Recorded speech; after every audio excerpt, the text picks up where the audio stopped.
नमस्कार, स्वागत है आपका खबर बिहार में। आपके साथ मैं हूं अभिषेक कात्यायन। बिहार विधानसभा चुनाव में मिली हार को लेकर आरजेडी ने अब समीक्षा शुरू कर दी है। तेजस्वी यादव के नेतृत्व में पटना में पार्टी की बैठक हुई, जिसमें समीक्षा के बाद संगठन में भारी फेरबदल की जरूरत महसूस की। इस दौरान तेजस्वी यादव ने कई दिशा निर्देश दिए। उन्होंने कहा कि पैरवी पर पदाधिकारी बन गए नेताओं की कोई उपयोगिता नहीं है। कई नेता कई साल से एक पद पर बैठे हुए हैं, लेकिन उनका पार्टी को कुछ फायदा नहीं हुआ। तेजस्वी यादव ने कहा कि यह सुनिश्चित होना चाहिए कि जो नेता चुनाव लड़े वो पदाधिकारी न रहे और जो पदाधिकारी हैं वो पदाधिकारी का काम ही करें। तेजस्वी यादव ने पार्टी नेताओं और कार्यकर्ताओं को निश्चिंत न रहने की नसीहत दी।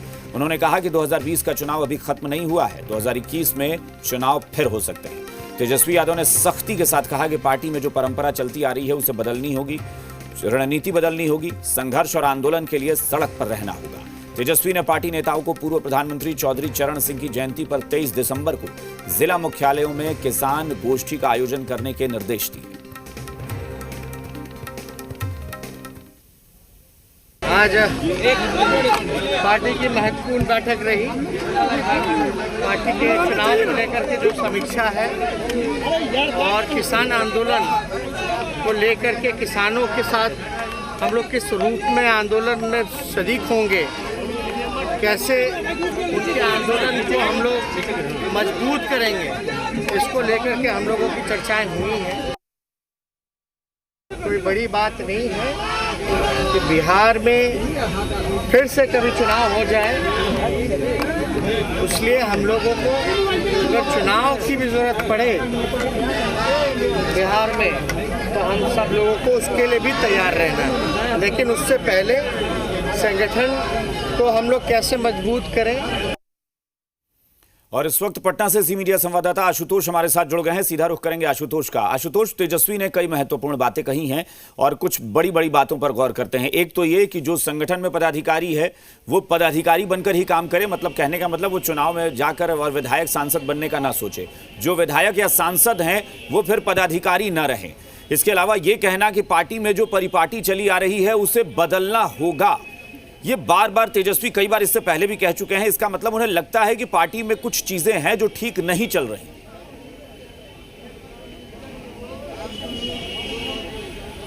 देखिए ज़रूर, और जिन बातों का आप जिक्र कर रहे हैं वो तेजस्वी के भाषण के बहुत छोटे हिस्से हैं।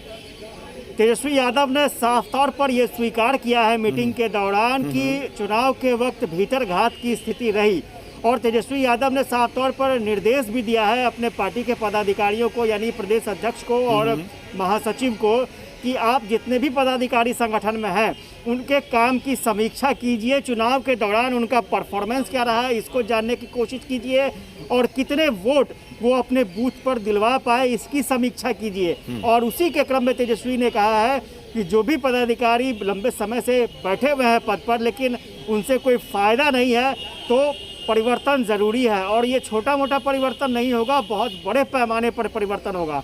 तो तेजस्वी ने इस बात के संकेत दे दिए हैं। साथ ही साथ एक और चीज़ जो देखने में आई कि किसान आंदोलन को लेकर जो पार्टी की रणनीति रही, जो रवैया रहा, उससे तेजस्वी काफ़ी दुखी नजर आए। तेजस्वी यादव ने तो यहाँ तक कह दिया कि जो कार्यक्रम में, जो मीटिंग में बैठे हुए नेता हैं उन्हें किसान बिल के बारे में पता ही नहीं होगा। तो तेजस्वी यादव ने साफ तौर पर उन नेताओं को, अपने नेताओं को किसान बिल के बारे में पढ़ने की सलाह दी है। इवन यहाँ तक कि एमएसपी की जानकारी पर भी तेजस्वी यादव ने सवाल खड़े किए हैं। यहाँ तक कि एपीएमसी की भी जानकारी नहीं होगी, ये तेजस्वी यादव को लगता है अपने नेताओं के बारे में। तो अपने नेताओं को पढ़ने की सलाह दी है तेजस्वी यादव ने किसान आंदोलन के संदर्भ में। और 23 तारीख को विचार गोष्ठी हर एक जिला स्तर पर होगा, जहां पर किसानों को खास तौर से बुलाने की नसीहत दी है कि किसान नेताओं को बुलाइए। इससे पहले भी आरजेडी की जब मीटिंग हुई है, तेजस्वी यादव एक तरह से लीड करते हैं मीटिंग को, इसमें कोई शक नहीं है। पार्टी का चेहरा वही बन चुके हैं, भविष्य पार्टी का जो है वो उन्हीं में दिखता है। लेकिन क्या इससे पहले किसी भी मीटिंग में तेजस्वी ने पार्टी को लेकर या पार्टी के पदाधिकारियों को लेकर इतना बड़ा बयान या इतनी बड़ी बातें कही हैं? क्या नहीं लगता है कि इस बार लालू प्रसाद से मुलाकात में शायद उन्हें यह संकेत दिया गया है कि पार्टी की कमान भी, भले ही प्रत्यक्ष तौर पर अध्यक्ष वो नहीं है, लेकिन एक तरह से पूरी तरह संभाल कर, क्योंकि इतना बयान उन्होंने कभी नहीं दिया पदाधिकारियों को लेकर। नहीं, जरूर मुझे ये बयान काफ़ी हैरत भरा था जब हम लोग उनके बयान को सुन रहे थे। चूँकि मीडिया को मीटिंग में रहने की इजाज़त नहीं थी, तो हम लोग बाहर रहकर उनके बयानों को सुन रहे थे। काफ़ी बड़े बड़े बयान थे और तेजस्वी यादव ने अपने बयान में इस बात का जिक्र भी किया कि राष्ट्रीय अध्यक्ष से उनकी मुलाकात हुई है, वस्तु स्थिति की जानकारी उन्होंने दी है और लालू प्रसाद यादव ने उन्हें पूरी छूट दी है कि अगर वो जिस स्तर तक चाहे उस स्तर तक कार्रवाई कर सकते हैं या फिर पार्टी को ले जा सकते हैं। तो तेजस्वी यादव ने बहुत बड़ी बातें कही हैं और आमतौर पर तेजस्वी यादव को इस तरह से बोलते हुए नहीं सुना गया था, लेकिन एक बड़ी बात तेजस्वी यादव ने साफ तौर पर स्वीकार किया। खासतौर से किसान आंदोलन के संदर्भ में तेजस्वी यादव ने यह भी कहा कि आरजेडी में एक परंपरा बन गई है कि जो भी आंदोलन होता है वो सिर्फ एक दिन का धरना प्रदर्शन होकर रह जाता है, उसके आगे कोई भी गतिविधि नहीं होती है। तो ये परिपाटी बदलनी होगी, नेताओं को, कार्यकर्ताओं को सड़कों पर आना होगा। तो ये परिपाटी चेंज होगी तभी पार्टी बदल सकती है।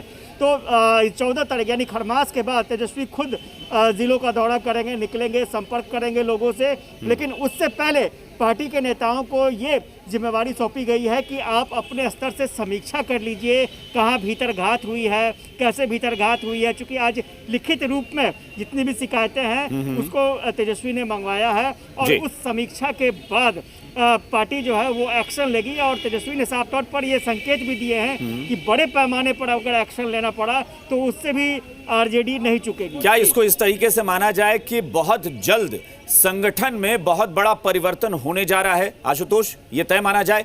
और परिवर्तन भी इस तरह का कि जैसे तेजस्वी युवा चेहरा बन गए हैं पार्टी के भविष्य के लिए, तो शायद संगठन में भी कुछ बदलाव करके युवाओं को मौका दिया जाए, नए चेहरों को मौका दिया जाए। देखिए, एकदम सही बात है अभिषेक, और आपने बिल्कुल सही कहा है। और अपने भाषण में तेजस्वी ने इस बात का जिक्र भी किया है कि लंबे से लंबे समय से नेता जो है वो पद पर बने हुए हैं, लेकिन उसका फ़ायदा पार्टी को अब तक मिलता नहीं दिख रहा है। तो ऐसे में तेजस्वी यादव ने संकेत दे दिए हैं कि हो सकता है बड़े पैमाने पर जो बदलाव होगा उसमें वैसे भी नेता बाहर होंगे जो लंबे समय से पार्टी में बने हुए हैं, पद पर बने हुए हैं, लेकिन उसका फायदा पार्टी को नहीं मिल रहा है। बिल्कुल। तो ऐसे नेताओं के लिए कहीं ना कहीं वार्निंग है और तेजस्वी ने ये खुद स्वीकार किया है कि उनके तरफ से पूरी समीक्षा कर ली गई है, ऐसे लोगों को चिन्हित भी कर लिया गया है। लेकिन जो एक पार्टी का फोरम है, जो पार्टी का गाइडलाइन है, उस गाइडलाइन के मुताबिक ऐसे लोगों को पार्टी कार्यालय बुलाया जाएगा, बातचीत की जाएगी, प्रदेश अध्यक्ष सारे मामलों को समझेंगे, एक कमेटी जो है वो सारी बातों को सुनेगी और उसके बाद एक्शन का काम लिया जाएगा। जी बिल्कुल आशुतोष, जाहिर तौर पर अगर ये पता चलता है कि भीतरघात हुआ है और ऐसा अगर कुछ भी रिपोर्ट में सामने आता है कि पार्टी के नेताओं ने ही दगा किया है, तो जाहिर तौर पर कार्रवाई भी होगी, घास गिरेगी लोगों पर और बदलाव भी तय है। बहुत बहुत शुक्रिया आशुतोष इस जानकारी के लिए। तो तेजस्वी यादव ने बहुत बड़ा इशारा कर दिया है और इस बार उन्होंने संगठन को लेकर पहली बार बहुत